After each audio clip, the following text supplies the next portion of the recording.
बैठे बैठे क्या करें, करना है कुछ काम। चलिए शुरू करते हैं बहस लेकर रावण की दाढ़ी का नाम। आज जब हर दाढ़ी वाले से नफरत का माहौल है, तब आदि पुरुष फिल्म में उगी हुई रावण की दाढ़ी से पूरा भारत चिंता में पड़ गया है।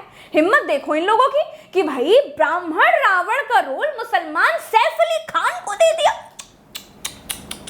ऊपर से काजल और दाढ़ी तक लगा दी। लेकिन आज हम ये बात समझेंगे कि रावण जब ऋषि पुत्र था, पंडित था, तो फिर वो राक्षस कैसे बन गया? जब रावण जनेऊ पहनता था, तिलक लगाता था, तो फिर वो राक्षस कैसे हुआ? रावण क्लीन शेव रहता था या फिर वो दाढ़ी रखता था? जब रावण रूप बदल लेता था, 10-10 सिर रख लेता था, तो फिर क्लीन शेव कैसे रहता था? वो 10 सिरों पे अलग अलग दाढ़ी रखता था या फिर नहीं रखता था? चलिए शुरू करते हैं। दोस्तों, हिंदू धर्म के 3 मेन देवता हैं, ब्रह्मा, विष्णु, महेश। रावण ब्रह्मा जी का परपोता था, मतलब रावण डायरेक्ट भगवान ब्रह्मा का खानदानी था। दोस्तों, जिस रावण ने त्रेता युग में सोने की स्मार्ट सिटी बनवाई थी, जिसका नाम लंका रखा था, जो रावण भगवान ब्रह्मा का रिश्तेदार था, जो रावण भगवान कुबेर का भाई था, जिस रावण के पिता विश्रवा ने ही दुनिया तक वेद पहुंचाए, तो वो रावण इतना बुरा कैसे हो गया कि हर साल हमको उसके पुतले जलाने पड़ जाते हैं? और जिस रावण से हम इतनी नफरत करते हैं कि हर साल सजा के तौर पर हम उसको जला देते हैं, तो फिर फिल्म में उस रावण की दाढ़ी उग आने से इतना बवाल क्यों मच गया? क्या सिर्फ इसलिए कि भारत के लोगों ने आनंद रामायण धारावाहिक में जिस रावण को देखा है उसकी दाढ़ी नहीं थी? रामायण में रावण की कोई फोटो तो है नहीं, ना ही रावण किसी शेविंग किट का ब्रांड एम्बेसडर रहा होगा, ना ही उससे कभी क्लीन शेव रहने की उसने कभी कसम खाई होगी। दोस्तों, जब रावण ने सालों साल अपने परदादा भगवान ब्रह्मा की तपस्या करके वरदान मांगा होगा, तो दाढ़ी तो उगी आई होगी। जब रावण ने भगवान शंकर की सालों साल तपस्या करके उनसे वरदान मांगा होगा, तब रावण क्लीन शेव तो नहीं होगा ना? मतलब रावण की क्लीन शेव होने के कोई पुख्ता सबूत तो है नहीं, सिवाय इसके कि रावण को खुद रामायण धारावाहिक में क्लीन शेव दिखाया गया है। ये सही हो सकता है कि रावण वेदों का ज्ञाता था, लंका नाम के एम्पायर का मालिक था, देवताओं का रिश्तेदार था, प्रकांड स्कॉलर था, तो डिसेंसी मेंटेन करता हो, वरना ऋषि मुनि लोग, ज्ञानी लोग हमारी भारतीय संस्कृति में दाढ़ी रखे हुए दिखाए जाते हैं और आज भी दाढ़ी रखते हैं। देखिए, अब आती है बात घमंड की कि भाई रावण बड़ा घमंडी था, बड़ा अहंकारी था, बहुत घमंड था रावण में, इसलिए राक्षस था।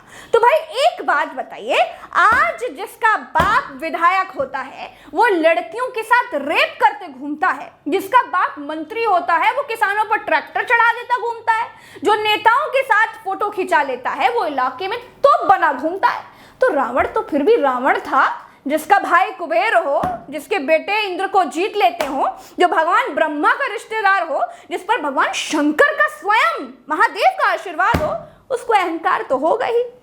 आज तो जो जनता के वोट से चुने जाते हैं, जो जनता के वोट लेकर राजा बन जाते हैं, वो हिटलर शाही दिखाते हैं, वो अहंकार में चूर हैं। जब मन किया कानून बनाकर लाद दिया, जब मन किया टैक्स लगा दिया। रावण तो फिर भी रावण था, छोटे मोटे लोगों को वो मुंह ही नहीं लगाता था। उसने अपनी पूरी जिंदगी में एक ही काम गलत किया, और वो गलत काम था माता सीता का हरण।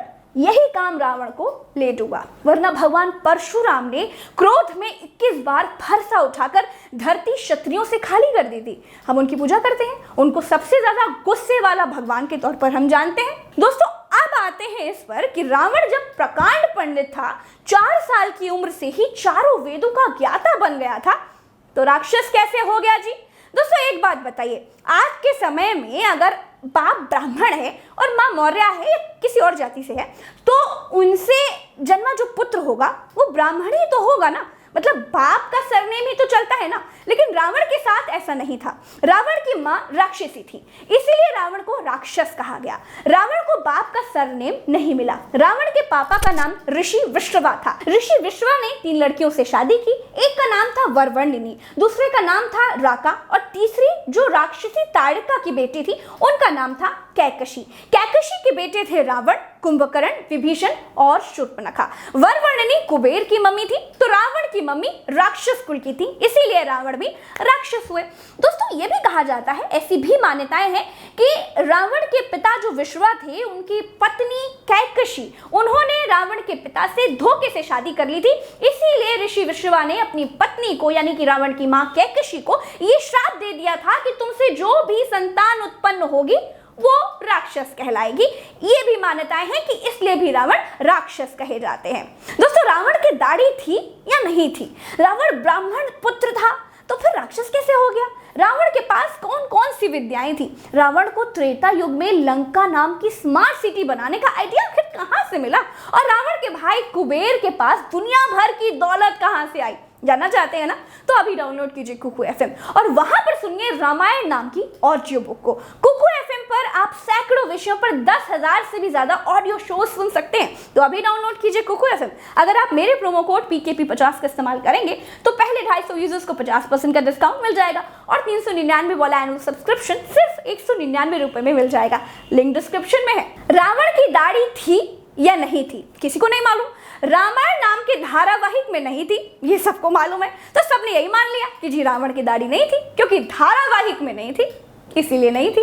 आदि पुरुष में जो रावण बनाया गया है वो बिल्कुल बकवास सा रावण है, इसमें मैं भी सहमत हूँ। लेकिन रावण की दाढ़ी थी या नहीं थी, इसका कहीं पर भी कोई सबूत नहीं है। हमने हमारे हिंदू देवी देवताओं की जो तस्वीरें देखी हैं, जिस रावण को हमने बचपन से टीवी में देखा है, वो रावण आदि पुरुष के रावण से मेल नहीं खाता है। रावण और राम का अगर क्लेश नहीं हुआ होता, सीता हरण नहीं हुआ होता, तो हो सकता है कि पंडित रावण गुड बुक्स में होता। जैसे क्षत्रिय श्री राम पूजनीय है, वैसे ही पंडित रावण भी पूजनीय होते। उसके नाम पर भी लोग अपने बच्चों के नाम रखते, हो सकता है। दोस्तों हिंदू संस्कृति में बुराई का सबसे बड़ा प्रतीक रावण है, लेकिन हम चिंतित इस बात पर हैं कि बुराई क्लीन शेव में थी या दाढ़ी में थी।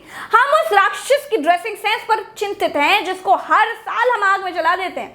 आज के इस वीडियो में दोस्तों इतना ही। चलते हैं। राम राम, दुआ सलाम, जय हिंद। और हाँ, ट्विटर पर अगर आप साथ जुड़ना चाहते हैं तो @प्रज्ञा नाम से खोजकर मुझे फॉलो कर लीजिए। साथ आएंगे तो सच कहने वालों के मुंह और बढ़ जाएंगे और आपकी ताकत होगी तो हम बड़े बड़ों को चुप करा पाएंगे। नमस्कार, जय हिंद। और हाँ, कुकू एफएम ऐप को डाउनलोड और मेरे प्रोमो कोड PKP50 का इस्तेमाल करना मत भूलिएगा।